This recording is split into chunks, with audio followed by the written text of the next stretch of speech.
അന്തിക്കാട് ശ്രീ അയ്യപ്പ സേവാ സമിതി ഗാന്ധി ജയന്തി ദിനത്തിൽ അഖില കേരള ശാസ്താംപാട്ട് മഹോത്സവം സംഘടിപ്പിക്കും.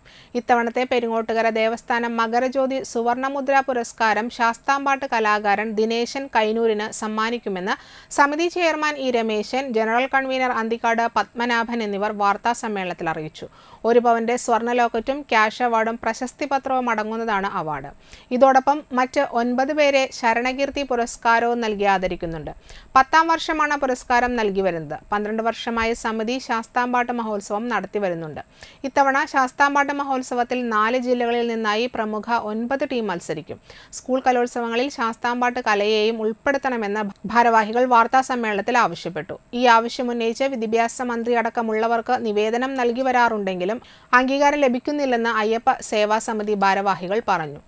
ഗാന്ധി ജയന്തി ദിനമായ ബുധനാഴ്ച രാവിലെ 9 മുതൽ വൈകിട്ട് വരെ അന്തിക്കാട് ഹൈസ്കൂളിലെ ആറ്റുപുറത്ത് നാരായണൻ നായർ നഗറിലാണ് ശാസ്താംപാട്ട് മഹോത്സവം നടക്കുകയെന്നും ഭാരവാഹികൾ അറിയിച്ചു.